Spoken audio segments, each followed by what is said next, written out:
Good morning बच्चों. Myself Vibha Sharma, your Hindi teacher and class teacher as well. This is अब अभी हम chapter 5 कर चुके हैं अपना, जो हमारा था जहाँ चाहा वहाँ रहा. हमने न्यू चैप्टर स्टार्ट किया था जो कि चैप्टर पार्ट 6 चिट्ठी का सफ़र है. और इसमें मैं आपको एक्सप्लेन कर चुकी हूँ कि किस तरीके से हमारी जो संचार व्यवस्था है, जो हमारे संदेश पहुँचाने का दूसरों तक जो व्यवस्था है वो किस तरह से बदली है. अब तक कितनी कितनी नई टेक्नोलॉजी आ गई हैं. किस तरीके से पहले पुराने ज़मानों में कबूतरों से संदेश पहुँचाए जाया करते थे, हरकारों से संदेश पहुँचाया जाया करते थे, और आज की क्या व्यवस्था है संदेश पहुँचाने की, तो ये सब मैं आपको एक्सप्लेन कर चुकी हूँ चैप्टर में. नाउ अब आपको क्या करना है, अब आपको इसके शब्दार्थ करने हैं. Proper chapter name, number and दिनांक डालने के बाद फिर आप इसके शब्दार्थ करेंगे. तो हमारा पहला शब्द है निर्भर. निर्भर क्या होता है? किसी पर डिपेंड होना, आश्रित होना या किसी के भरोसे रहना. ठीक है. नेक्स्ट आपका है संदेश. संदेश क्या होता है? समाचार या खबर. मीन्स किसी को अपना मैसेज करना, ये संदेश होता है. भौगोलिक इकाई. भौगोलिक इकाई क्या होती है? जो हमारा ज्योग्राफिकल एरिया है, जो हमारा धरती का कोई एक हिस्सा है, उसको हम भौगोलिक इकाई कहते हैं. नेक्स्ट आता है हमारा वर्ड गंतव्य. गंतव्य मीन्स जाने का स्थान, यानी कि जहाँ पर हमें संदेश पहुँचाना है या खुद भी जाना है तो वो हमारा गंतव्य स्थान हो जाएगा. डायरेक्टरी. वैसे तो ये आपके बुक में लिखा हुआ है, लेकिन ये एक हिंदी का वर्ड है. डायरेक्टरी. डायरेक्टरी होती है निर्देशिका. डायरेक्टरी में क्या होता है? फोन डायरेक्टरी होती है. मतलब उसमें सबके फ़ोन नंबर्स लिखे रहते हैं, पूरे शहर के फ़ोन नंबर्स विद एड्रेस वगैरह लिखे रहते हैं, तो उसे डायरेक्टरी कहते हैं. नेक्स्ट आपका वर्ड है निरंतर. निरंतर मीन्स लगातार. संदेश वाहक. संदेश यानी कि मैसेज, और संदेश वाहक वो होता है जो मैसेज लेकर जाता है, यानी कि संदेश पहुंचाने वाला व्यक्ति जो होता है उसको संदेश वाहक कहते हैं.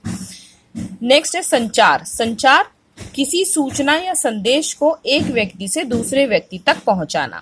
जो हमारा ये पूरा प्रोसेस है, हमारा अपने मैसेज को एक जगह से दूसरे जगह पहुंचाना, इसको संचार कहते हैं. परिवहन. परिवहन होता है, इंग्लिश में हम इसको बोल सकते हैं ट्रांसपोर्टेशन. तो आप समझ गए होंगे ट्रांसपोर्टेशन, परिवहन क्या होता है? किसी सामान या व्यक्ति को एक स्थान से दूसरे स्थान पर ले जाना. यानी कि अगर आप किसी सामान को एक जगह से दूसरी जगह पहुंचा रहे हैं, या हम कहीं ट्रैवल करते हैं, यहाँ से आपको कहीं सहारनपुर जाना है या मुजफ्फरनगर जाना है, ये होता है परिवहन. तो हम परिवहन के थ्रू जाते हैं. नेक्स्ट है साधन. साधन क्या होता है? जरिया. किसके जरिए आप जा रहे हैं, किस साधन से जा रहे हैं. सीमित. सीमित यानी लिमिटेड, जो हमारी लिमिट के अंदर हो, सीमा के अंदर हो. नेक्स्ट आता है आपका वर्ड हरकारे. हरकारे मीन्स संदेश पहुंचाने वाला. मीन्स संदेश पहुंचाने वाला, जो हमारे पिछले पुराने जमानों में राजा महाराजा के संदेश लेकर जाया करते थे. वो घोड़े पर सवार होकर उनके पूरे एक कपड़े पर लिखा करते थे वो अपना संदेश, और उसको रोल करके लेके जाया करते थे. आपने टीवी में देखा होगा. तो उन्हें हरकारे कहते हैं. ये मैं वैसे सब कुछ आपको एक्सप्लेन भी कर चुकी हूँ जिस वक्त मैंने आपको ये चैप्टर एक्सप्लेन किया था, लेकिन अब ये शब्दार्थ आपको लिखने हैं अपनी नोटबुक में. नेक्स्ट है हमारा दुर्गम. दुर्गम यानी कि जहां जाना मुश्किल हो, जहां का रास्ता बहुत डिफिकल्ट हो, जहां आसानी से पहुंचा ना जा सके. ठीक है, उस जगह को दुर्गम कहते हैं, जहां पहुंचना कठिन हो. नेक्स्ट आपका आता है उपलब्ध. उपलब्ध यानी कि जो अवेलेबल है. अवेलेबल है यानी कि जो हमारे पास है, यानी कि जो हमें पता है, ज्ञात है, प्राप्त है, जो हमारे पास अभी फिलहाल है, तो उसे कहते हैं उपलब्ध. प्रशिक्षित. प्रशिक्षित क्या होता है? जिसे सिखाकर तैयार किया गया हो, यानी कि जिसको ट्रेंड किया गया हो, सिखा के. जो उसमें जिक्र आया था कबूतरों को, कि कबूतरों को प्रशिक्षित किया जाता था डाक पहुंचाने के लिए. तो यानी कि उनको ट्रेंड किया जाता था, उनको सिखाया जाता था कि कहाँ से कहाँ तक जाना है उन्हें, और किस तरीके से उन्हें डाक पहुंचानी है. नेक्स्ट आपका वर्ड आता है प्रवासी. प्रवासी मीनिंग क्या होता है? मूल स्थान छोड़कर किसी दूसरे स्थान पर रहने वाले, यानी कि जहाँ के वो रहने वाले हैं, जहाँ जो उनका ओरिजिन है, वो जगह छोड़कर वो दूसरी जगह रहने चले जाते हैं, तो उनको प्रवासी कहते हैं.